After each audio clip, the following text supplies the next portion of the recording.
दोस्तों नमस्कार। आज की अपनी ऑनलाइन क्लास में आप सभी लोगों का स्वागत है।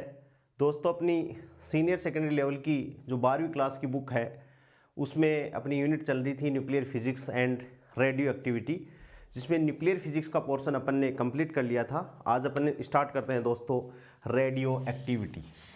क्या है? नेक्स्ट पोर्शन है रेडियो एक्टिविटी। अभी ये जो पोर्शन है वो 12th क्लास के सिलेबस में अपने नहीं है, लेकिन फर्स्ट ग्रेड के सिलेबस में है दोस्तों। तो सबसे पहले अपन बात करते हैं रेडियो एक्टिविटी है क्या। रेडियो एक्टिविटी एक ऐसी प्रोसेस है कि सपोज मान लो अपने पास में कोई सैंपल रखा हुआ है, ठीक है ना, और इस सैंपल पे अपन ने कोई एक्सटर्नल कंडीशन भी अप्लाई नहीं की। जैसे अपन ने कोई प्रतिदर्श रखा, कोई पदार्थ रख दिया और ऐसे पदार्थ को रखा कि टाइम जैसे जैसे स्पेंड होता गया, जैसे जैसे टाइम के साथ में the amount of the substance will decrease, कि जैसे जैसे टाइम बीतता गया वैसे वैसे without any external condition if the amount of the sample is decreasing. कहने का मतलब प्रतिदर्श का जो मास था वो धीरे धीरे क्या होने लग गया, डिक्रीज होने लगा, स्वतः ही विघटित होने लग गए। इस प्रोसेस को अपन क्या कहते हैं दोस्तों, रेडियो एक्टिविटी। और इस एलिमेंट को जो है इसको अपन क्या कहते हैं, रेडियो एक्टिव एलिमेंट। तो ऐसी प्रक्रिया नाभिकों में या नाभिक के किसी एलिमेंट में, और मोस्ट ऑफ द ये प्रोसेस पाई जाती है ए इज ग्रेटर देन 200 एलिमेंट में ये पाई जाती है, ठीक है।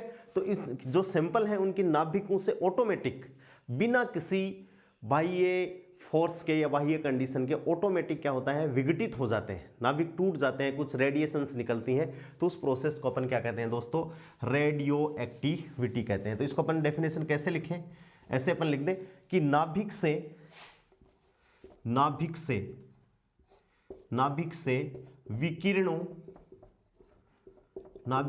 विकिरणों के स्वतः उत्सर्जन की घटना, नाभिक से विकिरणों के स्वतः उत्सर्जन की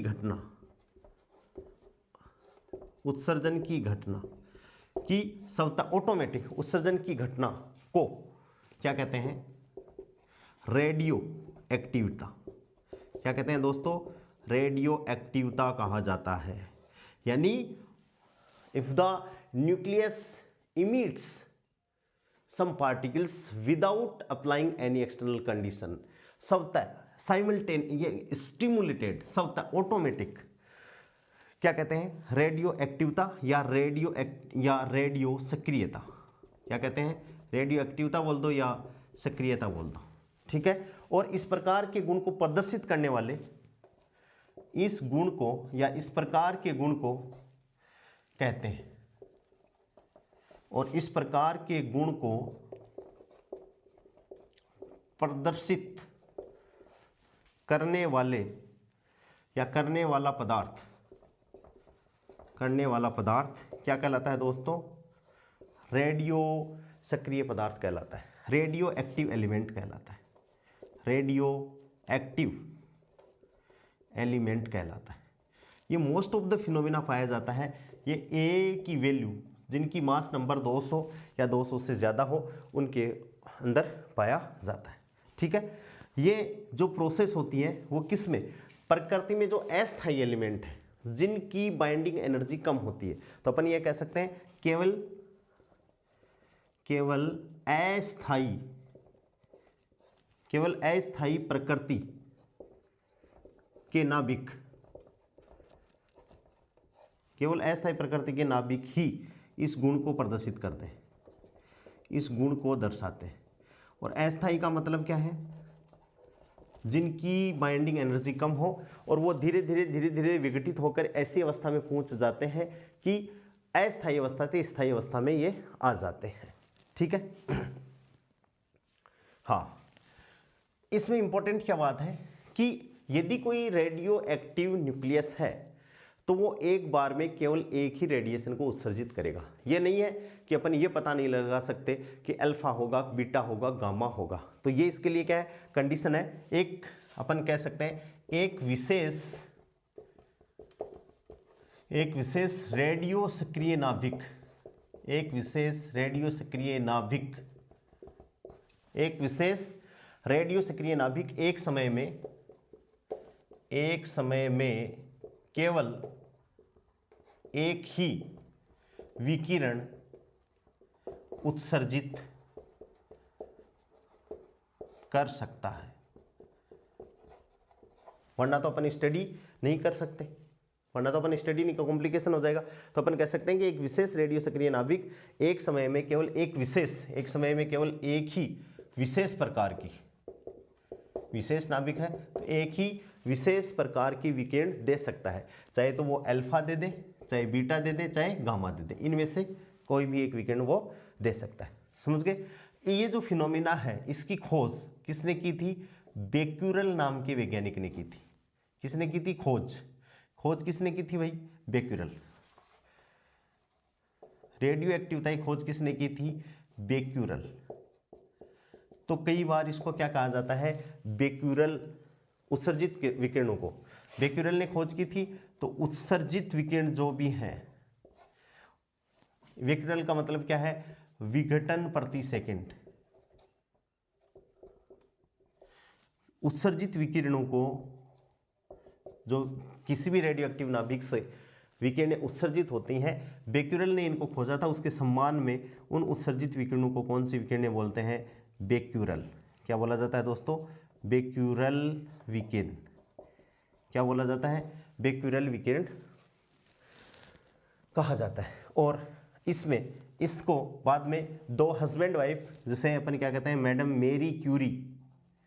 बेक्यूरेल के बाद में मेरी क्यूरी और इसके हस्बैंड कौन थे? पियरे क्यूरी ने इसको आगे बढ़ाया था। और मैडम क्यूरी तो एक ऐसी लेडीज के बारे में बताते हैं कि दोस्तों इसको फिजिक्स, केमिस्ट्री और बायोलॉजी तीनों में नोबेल प्राइज मिला था। ये इतनी इंटेलिजेंट लेडीज थी जिसने रेडियो एक्टिव सक्रिय पदार्थों का क्या किया? स्टडी की थी।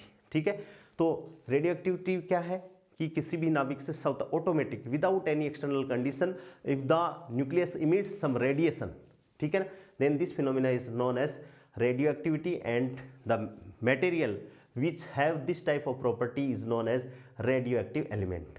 और मोस्ट ऑफ द ये किस में पाया जाता है? जो अस्थायी होते हैं। और अस्थायी कौन से हैं? जिनकी नाभिकीय बंधन ऊर्जा प्रति न्यूक्लियन क्या होती है दोस्तों? कम होती है। और वो किसकी? ए इज ग्रेटर देन 200, लगभग यूरेनियम या यूरेनियम के बाद के एलिमेंट। केवल अस्थायी प्रकृति के नाभिक किस गुण को दर्शाते हैं? ठीक है, एक विशेष प्रकार का रेडियो सक्रिय नाभिक है, वो एक समय में केवल एक ही विकिरण को क्या कर सकता है दोस्तों? उत्सर्जित कर सकता है। और खोज इसकी किसने की थी? बेक्यूरेल नाम के वैज्ञानिक ने की थी। बेक्यूरेल का मतलब विघटन प्रति सेकंड है, आगे अपन पढ़ेंगे इसको। और इसके सम्मान में जैसे कोई रेडियो एक्टिव एलिमेंट क्या करता है? रेडिएशन को इमिट करता है, तो उत्सर्जित विकिरण है उनको अपन बेक्यूरेल विकिरण भी बोल सकते हैं। ठीक है, और इसको बाद में बेक्यूरेल के बाद में इसको किसने बढ़ाया? मैडम क्यूरी, यानी मेरी क्यूरी, जिसे मैडम क्यूरी भी बोलते हैं, और पियरे क्यूरी, ये इसके हस्बैंड है और ये इसकी वाइफ है। दोनों ने रेडियो एक्टिव एलिमेंट पे या रेडियो एक्टिव मटेरियल पे काम किया था। ठीक है, अब अपन बात करते हैं कि जो रेडियो एक्टिव जो रेडिएशंस हैं, विकिरणें हैं, उनकी प्रकृति कैसी है। ठीक है, तो रेडियो एक्टिव विकिरणों की प्रकृति, इनकी प्रकृति कैसी है। तो इसके लिए एक एक्सपेरिमेंट किया गया और किसने किया? रदरफोर्ड ने किया। रदरफोर्ड ने क्या किया कि एक लेड ऐसे उन्होंने क्या रख दिया? कोई स्रोत रख दिया, पीबी का बॉक्स है और इसमें पीबी लेड रख दिया। क्या है भाई? PB lead, PB box. ठीक है, best observer of nuclear red. PB क्यों लिया है? PB box. ठीक है, ये क्या है? बेस्ट ऑब्जर्वर, ठीक है, ऑफ न्यूक्लियर रेडिएशन। ठीक है, और इसको, इस पीबी बॉक्स को अपन ने क्या रख दिया? विद्युत क्षेत्र में रख दिया। ये नेगेटिव प्लेट अपन ने मान ली रदरफोर्ड ने, और ये पॉजिटिव प्लेट अपन उसने मान ली। ठीक है भाई, ठीक है। जैसे ही इससे रेडिएशन इमिट हुए, किससे? पीबी से, तो कुछ रेडिएशन तो इधर चले गए ऐसे, कुछ रेडिएशन इससे इधर चले गए, और कुछ बिना डिफ्लेक्ट हुए हुए सीधे ही निकल गए। ना तो वो इधर डिफ्लेक्ट हुए, ना तो वो नेगेटिव प्लेट की तरफ डिफ्लेक्ट हुए, ना वो पॉजिटिव प्लेट की तरफ डिफ्लेक्ट हुए। ठीक है, तो शीशे के बक्से में, ये क्या है, शीशा का एक बक्सा, शीशे के बक्से में रेडियो सक्रिय, किसका, रेडियो सक्रिय रेडियम का टुकड़ा। ये क्या है, रेडियम क्या है दोस्तों, radio active element, radio active element शीशे के बक्से में रखा। ठीक है, सभी विकिरण एक सूक्ष्म छिद्र में से निकल रहे हैं। ठीक है, सूक्ष्म छिद्र से बाहर, और इस पूरे को अपन ने क्या रख दिया, एक बॉक्स के अंदर इसको बंद कर दिया। ठीक है, अब जो नेगेटिव प्लेट की तरफ चले गए वो तो क्या है, उन्होंने कहा कि अल्फा रेज, इधर चले गए वो क्या है, इलेक्ट्रॉन्स है, यानी माइनस बीटा माइनस रेज, क्या बोलेंगे, बीटा माइनस रेज। और जो नहीं डिफ्लेक्ट हुए उनको अपन ने क्या कह दिया, गामा रेज। ये किसने निकाला, रदरफोर्ड ने ये निष्कर्ष निकाला कि ऋणात्मक प्लेट की तरफ जाने वाली विकिरण है वो तो क्या है, अल्फा किरणें, जो ऋण की तरफ चलेगी। ठीक है, अल्फा का मतलब क्या हुआ, 2He4, हीलियम का नाभिक अल्फा पार्टिकल कहलाता है। बीटा माइनस यानी इलेक्ट्रॉन जो धनात्मक प्लेट की तरफ चले गए उनको क्या कहा भाई, बीटा किरणें। जो धनात्मक प्लेट की तरफ विक्षेपित हो गए उनको क्या किया, बीटा किरणें। और जो किधर ही नहीं विक्षेपित हुए, ना तो धनात्मक प्लेट की तरफ और ना ही ऋणात्मक प्लेट की तरफ विक्षेपित हुए, उनको इन्होंने क्या कह दिया, गामा रेज। क्या कह दिया दोस्तों, गामा रेज, सीधी जाने वाली। ठीक है, अब जो अल्फा, ऐसे तो नाम आया नहीं, अल्फा को उन्होंने क्या कहा कि भाई धनावेशित कणों की धाराएं, और उन्होंने क्या कह दिया कि अल्फा जो कण है उन्हें अपन क्या कह सकते हैं, धनावेशित कणों की धाराएं। ये तो है नहीं कि एक ही लाइन में अल्फा कण जनरेट हुए, ये तो अपन ने एक बता दिया, बाकी एकदम धारा जैसे streamline flow of alpha particle. ऐसे ही अपन क्या कह सकते हैं, बीटा किरणें क्या मतलब है, ऋणावेशित कणों की धाराएं, कणीय प्रकृति, धाराएं, धारा का मतलब कण जैसी प्रकृति है। और गामा रेज वो क्या है, विद्युत चुंबकीय विकिरण, वह प्रकृति उसकी क्या है, प्रकाश किरणों की तरह है। ठीक है, अल्फा, अब अपन बात करेंगे अल्फा कण या अल्फा गुण। पहले अपन गुण, ये इंपॉर्टेंट है, यहां से अपना क्वेश्चन लग जाता है। गुण, ठीक है, किन किन के, कि गुण का मतलब है कौन कौन से गुण की स्टडी करेंगे। अल्फा कण, कि अल्फा कण में तो क्या गुण होते हैं, इन्हीं गुणों पे आधार पर क्वेश्चन लग जाता है कई बार दोस्तों। बीटा कण में क्या प्रॉब्लम, क्या ऐसी करेक्टराइजेशन है, और गामा किरणों में ऐसी क्या है। ठीक है, गुण है, ये गुण मतलब किसके आधार पे बनाए हुए हैं, इस डायग्राम के आधार पे। ठीक है, पहला गुण, सबसे पहले अपन बात करते हैं, एक नंबर की बात करते हैं, प्रकृति। गुण अपन यहां लिखते हैं कि प्रकृति, कि इनकी नेचर कैसी है, अल्फा कण की नेचर कैसी है। तो अल्फा कण अभी अपन ने है कि हीलियम का 2He4, इसे अपन लिखते हैं, यानी अपन क्या कहते हैं, हीलियम का द्विधनात्मक आयन, हीलियम नाभिक का या He नाभिक का, हीलियम नाभिक का द्विआयनित, और आयनित में भी कैसे, हीलियम नाभिक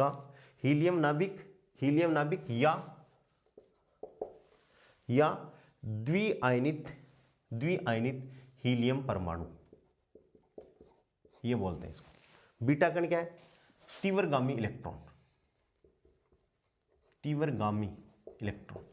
वेग ज्यादा हो गया, तीव्रगामी। और इलेक्ट्रॉन की बात अपन कर रहे हैं दोस्तों, तो इलेक्ट्रॉन की, या तो इलेक्ट्रॉन को क्या लिखें अपन, -1E0, या इसे अपन क्या लिख सकते हैं, -1 बीटा 0 भी लिख सकते हैं, या e⁻⁻, या बीटा माइनस लिखते हैं अपन। देखो -1E0 ये भी इलेक्ट्रॉन ही है, -1 बीटा 0 ये भी इलेक्ट्रॉन ही, ठीक है, और बीटा माइनस ये भी इलेक्ट्रॉन ही। और गामा क्या है, फोटोन, विद्युत चुंबकीय किरणें या तरंगे। और विद्युत चुंबकीय तरंगों को दोस्तों अपन क्या कहते हैं, फोटोन कहते हैं। क्वांटा ऑफ लाइट, सबसे minimum amount of light which is transferable from one object to another. ठीक है, 2 नंबर आवेश, ये इस पर जो आवेश है 2He4, क्या है दोस्तों, 2He4। और प्रोटॉन क्या होता है, 1H1।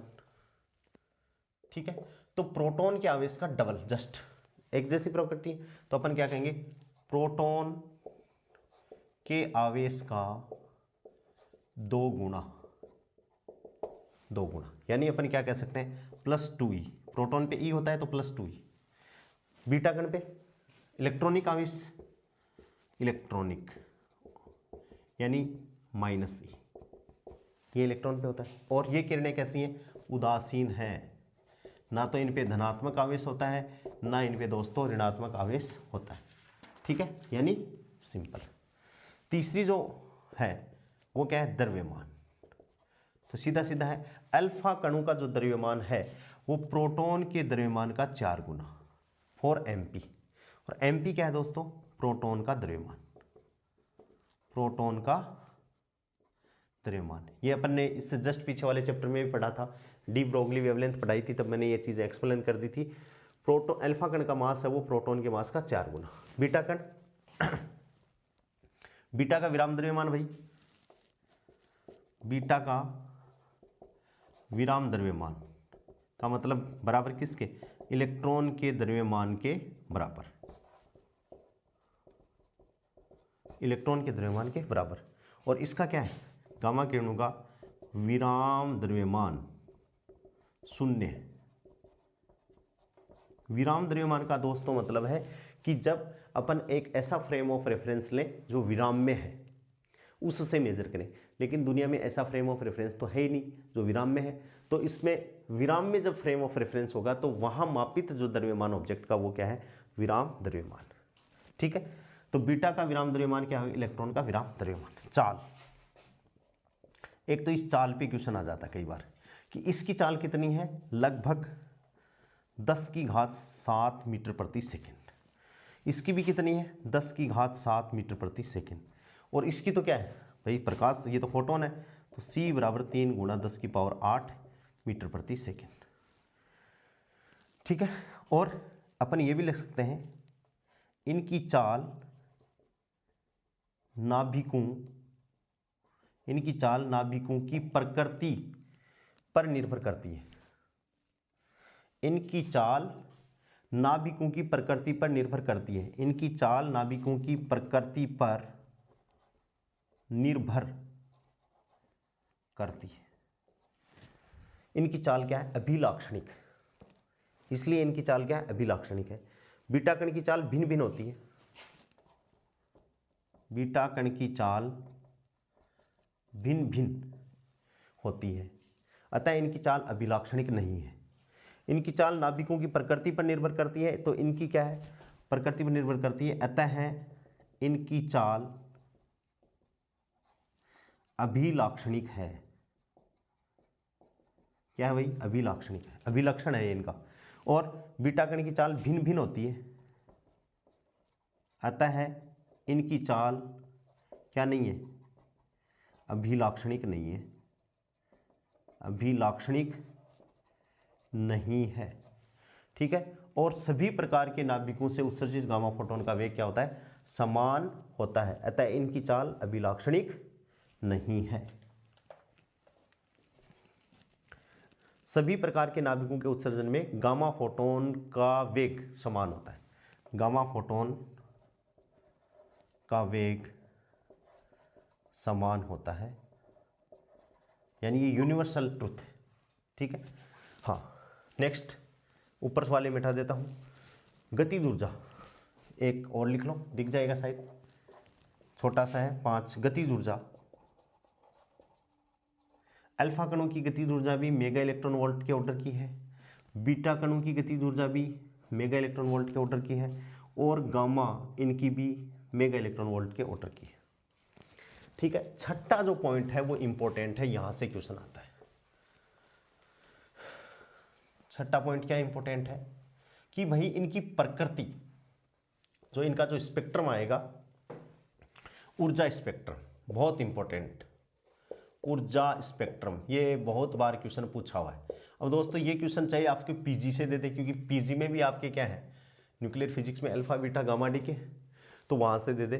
तो अपन को जो अल्फा कण है उनका जो स्पेक्ट्रम प्राप्त होता है वो कैसा होता है, रेखिल, ये पूछा हुआ है, रेखिल, रेखिल रेखिल या विविक्त,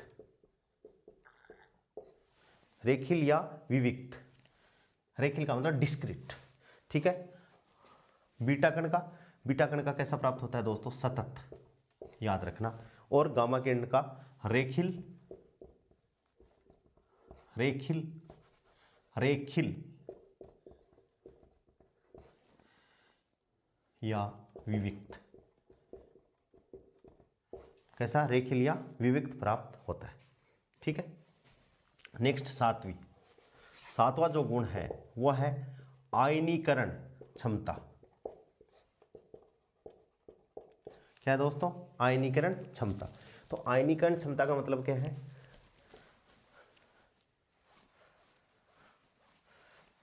उतार लिया होगा, नहीं उतारे तो आप आराम से उतार सकते हो। आयनीकरण क्षमता का मतलब क्या है, आयनीकरण क्षमता, इनकी जो आयनीकरण क्षमता है, किसकी, आयनीकरण क्षमता का क्रम क्या होता है दोस्तों, अल्फा की सबसे ज़्यादा, बीटा की उससे कम और गामा की सबसे कम। याद रखना, यहाँ से क्वेश्चन आ सकता है। आयनीकरण क्षमता मतलब आयनों को आयनित करने की एबिलिटी। ये क्या है, गामा किरणों की 10,000 गुना, इतनी फास्ट होती है गामा किरणों की 10,000 गुना।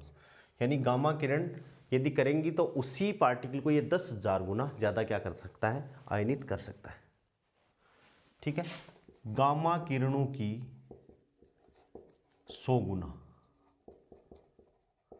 गामा किरणों की कितनी, 100 गुना, या अल्फा की 1/4 बिंदी है 100 गुना।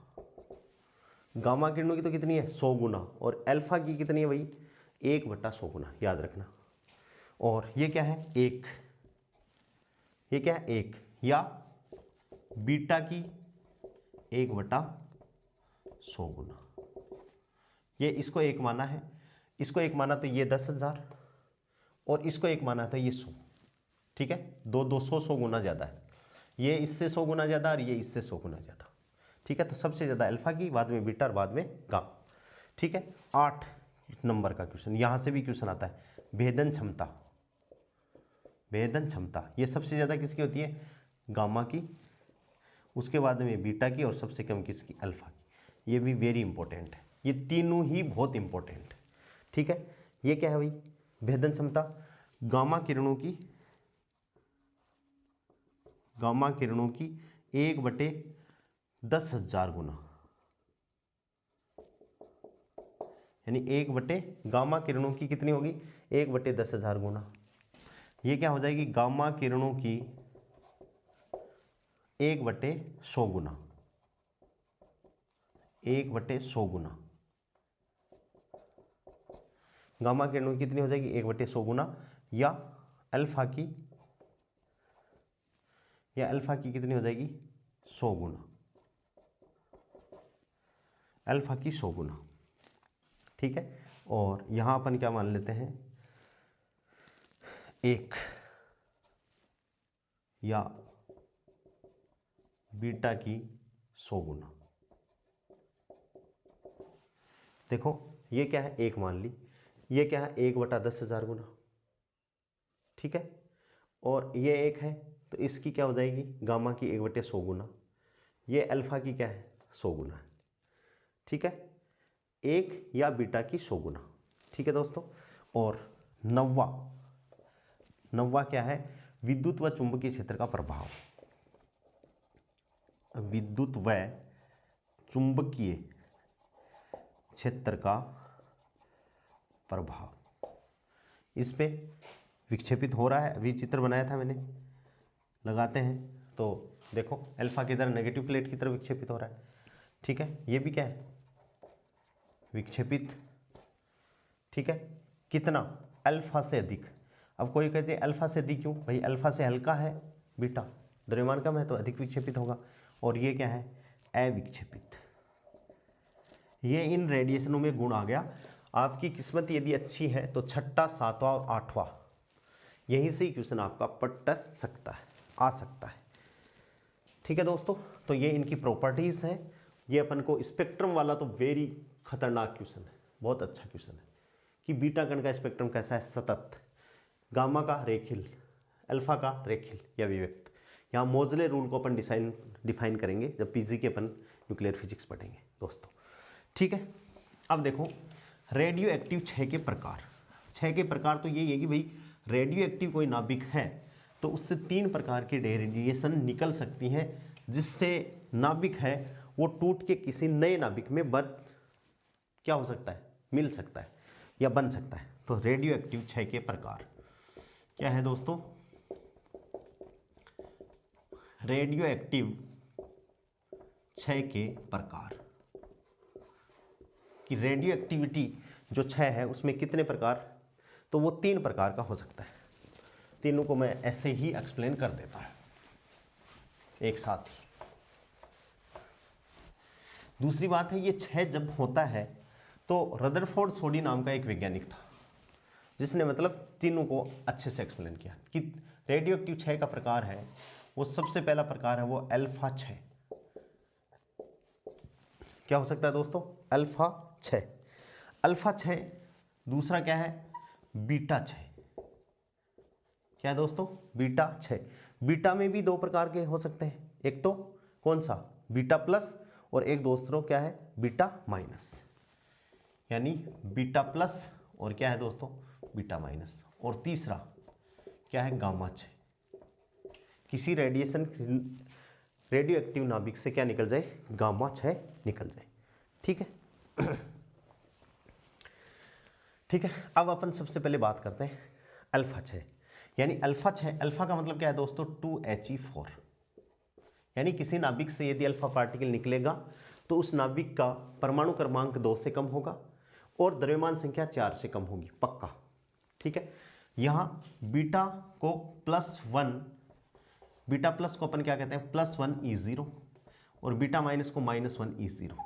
जब ये निकलेगा तब तो कम होगा, ये निकलेगा तब जुड़ेगा। और इसका मतलब क्या है कि कुछ भी इफेक्ट नहीं, ना तो द्रव्यमान संख्या पे इफेक्ट पड़ेगा और ना ही परमाणु क्रमांक पे इफेक्ट पड़ेगा, ठीक है। 6, जैसे मान लो सपोज इसका एग्जाम्पल अपन दें कि x अपने पास में कोई नाभिक है, ठीक है, और z उसका परमाणु क्रमांक है, a उसकी द्रव्यमान संख्या है। इस नाभिक को अपन ने क्या कहा, पेरेंट, ठीक है, पिता नाभिक। और इसमें से क्या निकला दोस्तों, 2He4, क्या निकलेगा, अल्फा पार्टिकल निकल गया। ये क्या है, अल्फा पार्टिकल, ठीक है। तो प्लस बचा क्या, y कोई नाभिक बचा होगा, इसकी परमाणु क्रमांक कितना हो गया, Z-2। भाई 2 ये है तो Z-2, और ये कितना हो गया, A-4। क्यों, रदरफोर्ड सोडी ने कहा, क्या कहा कि before reaction and after reaction, या इनको अपन क्या कहेंगे, अभिकारक, इनको कहेंगे उत्पाद। तो अभिकारकों की द्रव्यमान संख्या बराबर उत्पादों की द्रव्यमान संख्या। तो देखो यहाँ से द्रव्यमान संख्या इसकी कितनी है दोस्तों, A, और इसकी कितनी है, A-4, और कितनी है, 4, जोड़ दो, 4 से 4 कट गया, यानी A बराबर A। यानी रिएक्शन से पहले और रिएक्शन के बाद में दोस्तों क्या है, द्रव्यमान संख्या बराबर है, ठीक है। प्रोटॉन की संख्या यहाँ Z है, यहाँ दोस्तों क्या है, Z-2, और प्लस क्या हो गया, 2 से 2 कट गया, तो यहाँ भी Z, यहाँ भी Z, यानी ये रिएक्शन क्या है, रदरफोर्ड सोडी के नियम के अनुसार एकदम सही है। रदरफोर्ड सोडी ने कहा था कि before reaction and after reaction द्रव्यमान संख्या तथा परमाणु क्रमांक बराबर रहने चाहिए। क्या होने चाहिए, द्रव्यमान तथा परमाणु क्रमांक दोनों बराबर होने ही चाहिए, ठीक है। अब दोस्तों जब ये विघटन होता है तो कुछ एनर्जी भी निकलती होगी, तो एनर्जी यहाँ से क्यू क्या हो सकता है, ये अल्फा पार्टिकल है, ये डॉटर, ये क्या है, डॉटर न्यूक्लियस, इसको अपन क्या कहेंगे, डॉटर न्यूक्लियस। तो यहाँ से जो डिसइंटीग्रेशन या विघटन की ऊर्जा है वो क्या होगी, Q बराबर mx, यानी जो उत्पाद है वो mx, क्या बना, -my, और क्या बना दोस्तों, -mhe, हीलियम या अल्फा पार्टिकल, जो भी आप लगाना चाहो। ये हो गया मास डिफेक्ट, ये तो हो गया मास डिफेक्ट, और इसमें c² का मल्टीप्लाई करते क्या आ जाएगी, energy release from this process. क्या आ जाएगा, इस विघटन से या अल्फा 6 के कारण मुक्त होने वाली एनर्जी, जो यहाँ से अपन ने डिनोट ली है। यह है मूल नाभिक जिसको अपन ने पेरेंट, ये क्या है उसकी पुत्री नाभिक या डॉटर नाभिक। अपन ये कह सकते हैं कि मूल नाभिक का द्रव्यमान अपनी पुत्री नाभिक और अल्फा कणों के द्रव्यमान के योग से क्या होता है, कुछ न कुछ ज़्यादा होता है। और यह अंतर उत्पादों की कहाँ चला जाता है, यह अंतर उत्पादों की गतिज ऊर्जा के रूप में अपन को प्राप्त हो जाता है। समझ गए? हाँ, 6 उत्पादों का द्रव्यमान मूल यानी इन दोनों का द्रव्यमान इससे कम होता है, जैसे तभी तो अपन ने मास डिफेक्ट निकाला। अब दोस्तों देखिए बीटा 6, बीटा 6 में अपन पहली प्रोसेस क्या ले रहे हैं कि बीटा माइनस, बीटा माइनस का मतलब -1E0। ठीक है, 6 में मूल नाभिकीय अभिक्रिया क्या होती है कि जैसे अपन नाभिक की बात करते हैं तो इसमें नाभिक न्यूट्रॉन, कल परसों मैंने बताया था दोस्तों कि न्यूट्रॉन का टाइम पीरियड 1000 सेकंड या 16.5 मिनट होता है। तो न्यूट्रॉन क्या अस्थायी पार्टिकल है। तो नाभिक में जब भी न्यूट्रॉन की अपन बात करेंगे दोस्तों, तो न्यूट्रॉन प्रोटॉन में कन्वर्ट होता रहेगा। प्रोटॉन के साथ में क्या निकलेगा दोस्तों, इलेक्ट्रॉन, और इलेक्ट्रॉन के साथ में एक पार्टिकल जिसको अपन घोस्ट पार्टिकल कहते हैं, एंटी न्यूट्रिनो, और इलेक्ट्रॉन का ही होगा ये, इलेक्ट्रॉन एंटी न्यूट्रिनो है।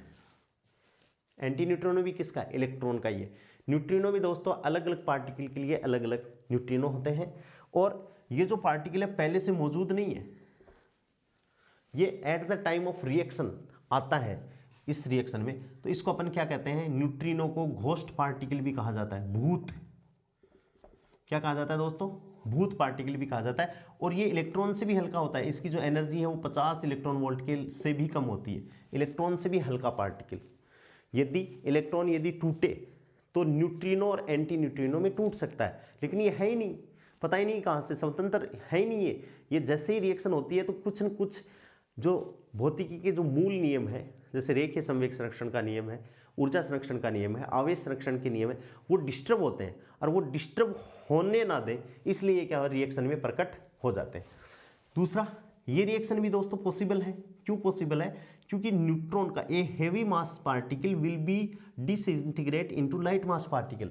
न्यूट्रॉन का द्रव्यमान है वो प्रोटॉन से ज़्यादा होता है, इसलिए न्यूट्रॉन हो प्रोटॉन में, प्रोटॉन और इलेक्ट्रॉन, और ये क्या निकल गया, एंटी न्यूट्रिनो निकल गया। ठीक है, इसकी 6 समीकरण अपन देखें। ये तो नाभिक की बात होगी। अब जैसे मान लो किसी नाभिक से यदि बीटा पार्टिकल निकले, तो ZXA ये कोई नाभिक है, मूल नाभिक जिसको अपन ने बोला है पेरेंट, और इसमें से क्या निकला दोस्तों, -1 बीटा 0 मान लो या -1E0 मान लो, एक ही बात है। अब एनर्जी निकलेगी। ठीक है, हाँ, एनर्जी ये होगी। ठीक है, अब यदि ये हो तो ये y कोई बने। अब देखो z है और यहाँ z तो हो नहीं सकता, z में, तो इसको z लाने के लिए, इसको z करने के लिए अपन को क्या करना पड़ेगा, z+1, और ये a का क्या करना पड़ेगा, z+1 -1। अब इसको जोड़ो, z+1 -1 से इधर देखो z+1 -1 से कट गया, z z, और ऊपर वाला a है, और ये इलेक्ट्रॉन आ गया, और इसके साथ में जैसे आएगा तो ये एंटी न्यूट्रिनो इसके साथ में आ सकता है। ठीक है, सेकंड बात क्या है, ये पहली बात होगी। दूसरी बात क्या है कि -β0 -1 बीटा 0 6 के पश्चात दोस्तों क्या होता है, N/P न्यूट्रॉन प्रोटॉन अनुपात घटता है, यानी ये होना कितना चाहिए, 1.5 होना चाहिए। इसको अपन पीजी की न्यूक्लियर फिजिक्स में और अच्छे से मैं इसको एक्सप्लेन कर दूंगा। ठीक है, और जब सीधी सी बात क्या है कि जब किसी नाभिक से इलेक्ट्रॉन यदि निकलता है तो उसके साथ में क्या निकलता है भाई, एंटी न्यूट्रिनो, हमेशा याद रखना। और ये एंटी न्यूट्रिनो इलेक्ट्रॉन का ही होता है। क्यों निकलता है, रेखीय संवेग संरक्षण या ऊर्जा संरक्षण या कोणीय संवेग संरक्षण की संख्या को या संरक्षण नियम को वैलिड करवाने के लिए, कोणीय संवेग संरक्षण के नियम को वैलिड करवाने के लिए ही होता है। ठीक है, ये क्या हो गया, बीटा माइनस। ठीक है दोस्तों, हाँ, अब अपन दूसरी रिएक्शन बीटा प्लस रिएक्शन करते हैं। ये बीटा माइनस हो गया, बीटा प्लस देखिए दोस्तों, ये तो बीटा माइनस है, बीटा माइनस हो गया, बीटा प्लस देखिए, यहाँ इंपॉर्टेंट बात है बीटा प्लस 6। ठीक है, बीटा प्लस 6 का मतलब है +1E0 पॉजिट्रॉन, और दोस्तों पॉजिट्रॉन क्या कहलाता है, इलेक्ट्रॉन का प्रतिकण कहलाता है, और इसको एंडरसन नाम के वैज्ञानिक ने खोजा था। लेकिन इसमें खास बात क्या है कि केवल और केवल अभी तक ये ही एंटी पार्टिकल खोजा गया है, बाकियों के बारे में लोग क्या कहते हैं कि every particle have it's anti particle, कि हर कण का अपना प्रतिकण है, लेकिन खोजा केवल क्या गया है, पॉजिट्रॉन ही खोजा गया है। जैसे मान लो कोई पूछे आपसे कि प्रोटॉन का प्रतिकण तो p बार, न्यूट्रॉन का n बार, न्यूट्रिनो न्यू बार, ये सारे के सारे क्या है, प्रतिकण, सारे के सारे क्या है, प्रतिकण है। लेकिन खोजा अपने पास में खोज के कि ये है, ये किसका है, केवल और केवल इलेक्ट्रॉन का है, जिसे अपन क्या कहते हैं दोस्तों, पॉजिट्रॉन कहते हैं। और इसमें खास बात क्या है कि जब ये पॉजिट्रॉन निकलता है दोस्तों, तो देखो प्रोटॉन न्यूट्रॉन में, न्यूट्रॉन के साथ में E+ यानी पॉजिट्रॉन, और क्या निकलता है दोस्तों, न्यूट्रिनो, केवल न्यूट्रिनो, इलेक्ट्रॉन का न्यूट्रिनो निकलता है। अब देखो जोरदार बात आ गई, क्या बात आ गई कि प्रोटॉन का तो मास कम होता है, तो कोई भी लाइट मास पार्टिकल अपने से हैवी मास पार्टिकल में थोड़ी टूट सकता है, नहीं टूट सकता। यानी ये रिएक्शन क्या नहीं होनी चाहिए, वैलिड नहीं होनी चाहिए। लेकिन दोस्तों ट्विस्ट क्या है कि यदि बात अपन किसकी कर रहे हैं, नाभिक की, किसकी बात कर रहे हैं, ध्यान से देखना, नाभिक की, तो अपन ये मान सकते हैं कि प्रोटॉन है वो किसमें, न्यूट्रॉन प्लस पॉजिट्रॉन प्लस क्या, न्यूट्रिनो में नहीं टूट सकता। लेकिन कब, कि मान लो अपन ये कहते हैं कि प्रोटॉन यहाँ मूव कर रहा है, तो एनी हाउ किसी भी तरीके से यदि प्रोटॉन यहाँ से कुछ न कुछ मूव कर रहा है, तो कुछ न कुछ काइनेटिक एनर्जी ले ले, और प्रोटॉन की rest mass energy plus proton की मूव करने से उसकी काइनेटिक एनर्जी दोनों मिलकर क्या हो जाए, न्यूट्रॉन के मास से ज़्यादा हो जाए, तो ये रिएक्शन पॉसिबल है। तो इस रिएक्शन के लिए अपन क्या कह सकते हैं कि this reaction is only possible in nucleus. और उसके आगे अपन क्या कहते हैं, anyhow proton gets some energy from the nuclear field when it is moving in the nuclear field, and the rest mass energy and kinetic energy of its moving will be added. दोनों क्या हो जाएंगी, add हो जाएंगी, और दोनों add होके neutron के मास से ज़्यादा हो जाएंगी। क्योंकि ये बात तो आइंस्टीन ने बोल दी थी कि जरूरत पड़े तो द्रव्यमान को एनर्जी में, और एनर्जी को अपन किस में कन्वर्ट कर सकते हैं, द्रव्यमान में कन्वर्ट कर सकते हैं। तो जब ये पार्टिकल यहाँ मूव कर रहा है, मोशन कर रहा है न्यूक्लियर फील्ड के अंदर, तो एक तो इसकी रेस्ट मास एनर्जी कितनी, 938 मेगा इलेक्ट्रॉन वोल्ट, और एक इसकी काइनेटिक एनर्जी, वो दोनों जुड़ के न्यूट्रॉन का कितना 939.6 मेगा इलेक्ट्रॉन वोल्ट होता है। तो इससे क्या हो जाएंगी, ज़्यादा हो जाएंगी, ज़्यादा होते ये क्या हो जाएगा, डिसइंटीग्रेट हो जाएगा। समझ में आ गई बात। तो ये रिएक्शन कहाँ पॉसिबल है, तो मैं इसके नीचे लिख देता हूँ, केवल नाभिकीय, केवल नाभिक में, केवल नाभिक के अंदर, वैसे जनरली ये पॉसिबल नहीं है। ठीक है, अब इसकी रिएक्शन को अपन कैसे लिखें, जैसे ये पहला पॉइंट लिखा है कि यहाँ से देखो कि जेड एक्स से कोई नाभिक है, मूल नाभिक, और उसने क्या कर दिया, बीटा +1 बीटा 0 निकला, तो न्यूट्रिनो तो निकलेगा, और इसके साथ में वाई, और ये +1 है, तो ये क्या जाएगा Z-1, एक घट जाएगा, और ये क्या जाएगा ए। ये रिएक्शन इस हिसाब से ये हो जाएगी। ठीक है, हाँ।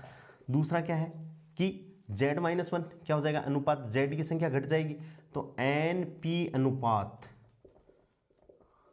इसके होने से यहाँ तो N/P अनुपात क्या होता है दोस्तों, N/P अनुपात घटता है, और यहाँ क्या हो जाएगा, N/P अनुपात बढ़ता है। N का मतलब है न्यूट्रॉन बट्टे प्रोटॉन। ठीक है, और तीसरा क्या है कि पॉजिट्रॉन के साथ में हमेशा न्यूट्रिनो निकलता है। क्या निकलता है, न्यूट्रिनो निकलता है। ठीक है, ये हो गया कौन सा, बीटा प्लस और बीटा माइनस। बस इस रिएक्शन का ध्यान रखना दोस्तों। ठीक है ना, इलेक्ट्रॉन के साथ में हमेशा एंटी न्यूट्रिनो, और पॉजिट्रॉन के साथ में हमेशा न्यूट्रिनो। ठीक है, हाँ। अब तीसरा जो 6 है दोस्तों, वो है गामा। अब गामा में क्या है, ना तो द्रव्यमान संख्या में परिवर्तन होता है, और ना ही इसमें परिवर्तन होता है। तो तीसरा है अपना गामा 6। ठीक है, तो अपन ये मान सकते हैं कि जैसे किसी नाभिक का अल्फा डीके, यानी गामा 6 अल्फा तथा बीटा डीके के बाद हो सकता है, बाद ही हो सकता है। कैसे हो सकता है कि मान लो अल्फा डीके हुआ या बीटा डीके हुआ, और इन दोनों के होने के बाद में कोई नाभिक अपनी एक्साइटेड स्टेट में रह गया, भाई किसी नाभिक से अल्फा पार्टिकल निकला और किसी नाभिक से बीटा पार्टिकल भी निकल गया, और निकलने के बाद में भी नाभिक अपनी स्थायी अवस्था में नहीं आया, वो एक्साइटेड स्टेट में रह गया। तो एक्साइटेड स्टेट से ग्राउंड स्टेट में आने के लिए वो एनर्जी क्या करेगा, रिलीज करेगा। तो वो एनर्जी किस रूप में रिलीज करेगा, in the form of photon, और फोटोन को अपन क्या कहते हैं, गामा। ठीक है, तो अपन ये कह सकते हैं कि gamma decay is possible after alpha तथा बीटा डीके। ठीक है, समझ गए। तो अपन ये कह सकते हैं अल्फा तथा बीटा डीके के पश्चात, अल्फा तथा बीटा डीके के पश्चात प्राप्त नाभिक उत्तेजित अवस्था में रह जाता है। अब वो ये तो है नहीं कि उत्तेजित अवस्था में पड़ा रहेगा। ठीक है, अतः वह अपनी मूल अवस्था में आने के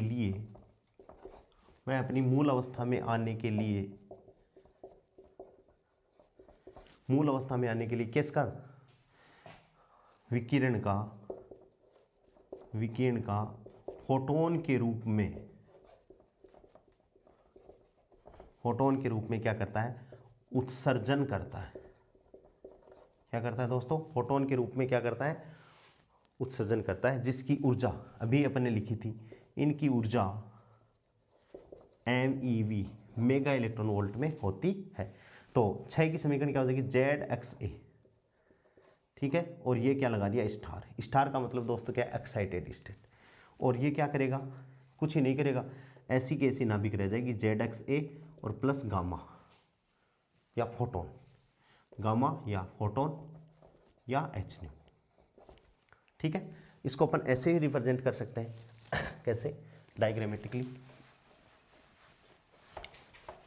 कि जैसे मान लो ये कोई एनर्जी लेवल है।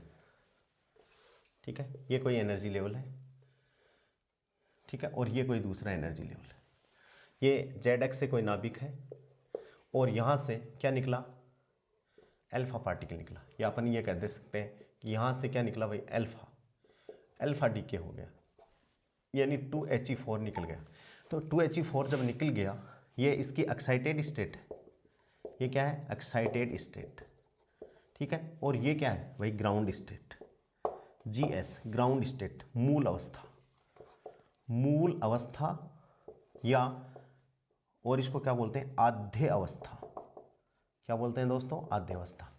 तो अल्फा डीके जैसे इससे निकला तो 2He4, तो ये क्या हो गया, Z माइनस, या अपन मान लेते हैं कि ये Y कोई नाभिक है, और ये क्या हो गया, Z-2 और A-4। फिर भी ये क्या है, स्टार बच गया। इसमें 2 स्टार भी हो सकते हैं और 3 स्टार भी हो सकते हैं, या 1 स्टार भी हो सकता है। इस स्टार का मतलब क्या है, ये अपनी एक्साइटेड स्टेट में है। अब एक्साइटेड स्टेट में इसको ग्राउंड स्टेट में आना है, तो ये ग्राउंड स्टेट में जैसे ही आएगा तो ये क्या करेगा, फोटोन को रिलीज करेगा, Hν, और ये यहाँ क्या आ जाएगा, Z-2 Y, और ये क्या हो जाएगा, A-4। इस हिसाब से, या यहाँ से बीटा डी के थ्रू भी आ सकता है, बीटा माइनस डी के। तो अपनी क्या रह सकता है, बीटा माइनस डी के थ्रू आया, इसका मतलब -1 E0 आया। -1 E0 होते ही ये क्या हो जाएगा, Z+1, ठीक है, और Y और A का A, और इस पे क्या रह गई, इस हिसाब से रह गया। तो जैसे ही अपनी मूल अवस्था में आएगा तो यहाँ से 2 फोटोन क्या कर देगा, निकाल देगा, दोनों स्टार खत्म हो जाएंगे। तो ये क्या आ जाएगा, Z+1 Y और × A। तो अपन ये कह सकते हैं क्या, कि gamma decay is possible after alpha and beta decay. ठीक है, और यहाँ से खास बात क्या आ गई कि गामा रेडिएशन के निकलने से नाभिक के आकार में किसी प्रकार का कोई परिवर्तन नहीं होता। क्यों, ना तो A बदलता ना Z बदलता। तो अपन ये कह सकते हैं गामा के उत्सर्जन से नाभिक की संरचना में परिवर्तन नहीं होता। दूसरा, रिएक्टेंट एंड प्रोडक्ट, यानी अभिकारक तथा उत्पाद के A तथा Z क्या होते हैं दोस्तों, समान होते हैं। क्या होते हैं, समान होते हैं, और नाभिक के आकार में कोई परिवर्तन नहीं होता है। ठीक है दोस्तों, अब इंपॉर्टेंट एक नया वर्ड आया था न्यूट्रिनो और एंटी न्यूट्रिनो की अपन बात कर लेते हैं। ठीक है, समझ में आ गए alpha beta and gamma D के। दोस्तों यहाँ यदि आपकी ये चीज़ें समझ में आ गई तो वहाँ अपन को ज़्यादा जोर नहीं आने वाला। ठीक है, न्यूट्रिनो, एक तो है न्यूट्रिनो, एक है एंटी न्यूट्रिनो। अब दोस्तों देखो, जैसे मैं आपको बात करूँ, इलेक्ट्रॉन, टोन, ये सारे पार्टिकल क्या हैं, अलग अलग पार्टिकल हैं, तो इनके अपने न्यूट्रिनो होते हैं। जैसे इलेक्ट्रॉन का न्यूट्रिनो है तो इलेक्ट्रॉन न्यूट्रिनो, और टो पार्टिकल है तो टो न्यूट्रिनो। ठीक है, तो इनमें खास बात क्या है, सबसे पहले तो क्या है, ये पहले से सब है नहीं अपने पास में, तो ये कब पैदा होते हैं, at the time of reaction. ठीक है, तो ये कहाँ होते हैं, अभिक्रिया के समय उत्पन्न होते हैं, समय उत्पन्न होते हैं। ठीक है, इसलिए इनको भूत कण कहा जाता है, भूत कण कहा जाता है। न्यूट्रिनो तथा एंटी न्यूट्रिनो कौन सा कण कहा जाता है, भूत, घोस्ट पार्टिकल। दूसरा, इनमें आवेश नहीं होता, आवेश नहीं होता है। ठीक है, इनका जो द्रव्यमान है, द्रव्यमान लगभग शून्य द्रव्यमान, शून्य द्रव्यमान या इलेक्ट्रॉन से कम, बहुत हल्के, यानी less than from 50 eV, 50 electron volt से कम होते हैं। यानी इलेक्ट्रॉन से कम द्रव्यमान का यदि कोई पार्टिकल है तो वो न्यूट्रिनो है। समझ गए, क्या है, न्यूट्रिनो, न्यूट्रॉन नहीं, न्यूट्रिनो। इनको अपन लिखेंगे दोस्तों न्यूट्रिनो। ठीक है, ये तो न्यूट्रिनो, ये तो है न्यूट्रिनो, और इसके ऊपर बार लगा दिया तो ये क्या है दोस्तों, एंटी न्यूट्रिनो, न्यूट्रिनो और एंटी न्यूट्रिनो। ठीक है, इनकी चक्रण क्वांटम संख्या यानी एस का मान, इनकी चक्रण क्वांटम संख्या व चक्रण कोणीय संवेग का मान +1/2 या ± h × h/2π, h/2π। ये तो क्या है, चक्रण क्वांटम संख्या, और ये क्या है, चक्रण कोणीय संवेग या कोणीय संवेग इलेक्ट्रॉन के वेग के समान है। इनकी चक्रण क्वांटम संख्या इलेक्ट्रॉन और ± h/2π। और सबसे इंपॉर्टेंट, वेरी इंपॉर्टेंट, कि आते ही क्यों है, तो बीटा 6 में ऊर्जा संरक्षण, इनमें से कोई भी नाम आए, ऊर्जा संरक्षण। ठीक है, दूसरा क्या है, रेखीय संवेग संरक्षण, रेखीय संवेग संरक्षण। ठीक है, और तीसरा क्या है, चक्रण संरक्षण, और चौथा क्या है दोस्तों, यही सबसे इंपॉर्टेंट है, चक्रण कोणीय संवेग संरक्षण। ये ही सबसे अहम मुद्दा यही है। कैसे, जैसे मान लो कि एक न्यूट्रॉन जब कन्वर्ट होता है तो प्रोटॉन +-1 E0 इलेक्ट्रॉन निकलता है, प्लस न्यूट्रिनो क्यों नहीं निकलता। देखो, इसका चक्रण ऊपर की तरफ, इसका ऊपर की तरफ, इसका ऊपर की तरफ। तो यदि ये मान लो नहीं है तो दोनों, इसमें दो पॉसिबिलिटी होगी, या तो ऐसे है तो 0 और ऐसे है तो 1 है। देख लो चाहे, यदि ये सेम पैरेलल है तो 1/2 1/2 क्या हो गया, 1, और यदि ऐसे है तो ये क्या हो गया, 0, 1/2 -1/2, और इधर क्या है 1, ये प्लस का 1/2। तो इसको 1/2 लाने के लिए इसके साथ में ये तो दो पार्टिकल तो हो ही नहीं सकते, तो तीसरा पार्टिकल भी होगा। ठीक है, अब तीसरा पार्टिकल कैसे हुआ भाई, किस हिसाब से इसको करें, तो तीसरा पार्टिकल एंटी का मतलब है ये सीधा ये उल्टा, तो ये दोनों इसको कैंसिल कर देंगे और ये सीधा का सीधा रह जाएगा। ठीक है, तो क्या हो गया, कोणीय संवेग संरक्षण या चक्रण संरक्षण के नियम को वैलिड करवाने के लिए बीटा 6 में न्यूट्रिनो निकलता है, न्यूट्रिनो और एंटी न्यूट्रिनो निकलते हैं। इलेक्ट्रॉन के साथ में हमेशा याद रखना, इलेक्ट्रॉन के साथ में हमेशा इलेक्ट्रॉन एंटी न्यूट्रिनो, और पॉजिट्रॉन के साथ में हमेशा इलेक्ट्रॉन न्यूट्रिनो निकलता है। ये इसका एंटी पार्टिकल है, जस्ट उल्टे, एंटी पार्टिकल के साथ में नहीं रहता। ठीक है, इस बात का आप ध्यान रखोगे। ठीक है, हाँ किसके द्वारा दिया गया, ये न्यूट्रिनो की जो हाइपोथेसिस है दोस्तों बीटा 6 में, इसको अपन किसके नियम द्वारा दिया, पाउली द्वारा दिया गया। न्यूट्रिनो की अवधारणा कोई पूछे तो न्यूट्रिनो और एंटी न्यूट्रिनो की अवधारणा किसने दी, पावली नाम के वैज्ञानिक ने। किसने दी भाई? पावली ने। किसको फॉलो करवाने के लिए? इन चारों नियमों को फॉलो करवाने के लिए। ठीक है। हाँ, दूसरा क्या है कि भाई β-6 अपन ने देखा तो β-6 में केवल और केवल परमाणु क्रमांक चेंज होता है, यानी Z की संख्या चेंज होती है, A चेंज नहीं होता। तो अपन ये कह सकते हैं कि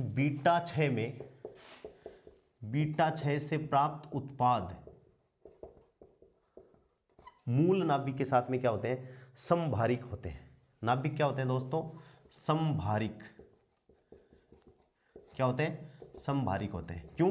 क्योंकि उनकी द्रव्यमान संख्या में कोई परिवर्तन होता ही नहीं है। तो वे नाभिक जिनकी द्रव्यमान संख्या समान रहती है या द्रव्यमान संख्या में किसी प्रकार का कोई परिवर्तन नहीं होता, उनको अपन क्या कहते हैं दोस्तों? समभारिक नाभिक कहते हैं। क्या कहते हैं? समभारिक नाभिक कहते हैं। और एक इंपॉर्टेंट प्रोसेस है जो इस नोट में है, वो है electron capture. Electron capture process. ये प्रोसेस कहाँ होती है? बहुत भारी नाभिकों में। भारी नाभिकों में कैसे? कि नाभिक है वो घूमते हुए इलेक्ट्रॉन को पहले क्या कर लेता है? कैप्चर कर लेता है। क्या कर लेता है? पहले ही कब्जे, यानी जेड एक्स से कोई नाभिक है और कक्षा में, जैसे ये नाभिक है और कक्षा में जो इलेक्ट्रॉन घूम रहे हैं, जैसे ये के एल एम एन ओ, तो के कक्षा में घूम रहे इलेक्ट्रॉनों को क्या कर लेता है? पहले ही हैवी, बहुत भारी नाभिकों में ये प्रोसेस होती है, पहले ही ये क्या कर लेता है? इलेक्ट्रॉन को कैप्चर कर लेता है और स्थायी अवस्था में आ जाता है। उसको अपन क्या कहते हैं? के। भाई के कक्षा से कर रहा है तो के अधिग्रहण। क्या कर रहा है? के का क्या कर रहा है? कैप्चर कर रहा है, जबरदस्ती उसको छीन रहा है। और ये क्या हो जाता है दोस्तों? इधर Z-1 वाई और ये ए और प्लस क्या निकल जाती है? एक्स किरणें। एक्स किरणें, एक्स किरणें और प्लस न्यूट्रिनो। ये क्या इसकी प्रोसेस होती है? इलेक्ट्रॉन कैप्चर की। ये भी बहुत बार पूछा जाता है। इलेक्ट्रॉन कैप्चर यानी बहुत एक नाभिक, बहुत भारी नाभिक जो होते हैं वो आंतरिक कक्षीय इलेक्ट्रॉन में से किसी एक इलेक्ट्रॉन का क्या कर लेता है? अधिग्रहण कर लेता है तथा प्रोटॉन न्यूट्रॉन में रूपांतरित हो जाता है। प्रोटॉन किस में रूपांतरित हो जाता है? न्यूट्रॉन में रूपांतरित हो जाता है। अतः के अधिग्रहण पॉजिट्रॉन 6 के समान है। किसके समान है दोस्तों? पॉजिट्रॉन 6 के समान है। और इन दोनों में N/P अनुपात बढ़ता है, यानी इसके करने में N/P अनुपात बढ़ता है, तभी तो पॉजिट्रॉन के समान हो गए। किसके समान हो गया? पॉजिट्रॉन के समान हो गया। क्योंकि देखो पॉजिट्रॉन में भी नाभिक Z-1 मिलता है और वहाँ भी, यहाँ भी क्या मिल रहा है? Z-1। तो इसमें N/P यानी न्यूट्रॉन तथा प्रोटॉन का जो अनुपात है दोस्तों, वो क्या होता है? इंक्रीज हो जाता है। ठीक है। जब नाभिक के कक्ष के इलेक्ट्रॉन का अभिग्रहण करता है तो परमाणु के कक्ष में एक रिक्त स्थान आ जाता है। क्या आ जाता है भाई? एक इलेक्ट्रॉन को निकालेगा तो एक रिक्त स्थान आ जाएगा। एक रिक्त स्थान आ जाता है। इस स्थान को भरने के लिए उच्च कक्षों से इलेक्ट्रॉन का संक्रमण होता है। यानी ये क्या, किसको खींच लेते हैं? उच्च कक्षा से इलेक्ट्रॉनों का संक्रमण खींच लेते हैं तथा अपन को एक्स किरणें प्राप्त होती हैं। तो इलेक्ट्रॉन कैप्चर से आपको कौन सी किरणें मिलती हैं? बहुत इंपॉर्टेंट, वेरी वेरी छप गया ये, मान लो फर्स्ट ग्रेड में, कि इलेक्ट्रॉन कैप्चर से कौन सी किरणें मुक्त होती हैं? तो दोस्तों आपका आंसर होगा एक्स किरणें। क्योंकि भाई ये इलेक्ट्रॉन क्या करें? इस कक्षा से इसको अधिग्रहण कर लेगा तो ये वाला इससे, तो इलेक्ट्रॉनों का क्या हो जाएगा? आपस में संक्रमण, और इलेक्ट्रॉनों के संक्रमण से होने से क्या, कौन सी किरणें? एक्स किरणें उत्पन्न होती हैं। कौन सी किरणें उत्पन्न होती हैं दोस्तों? एक्स किरणें उत्पन्न होती हैं।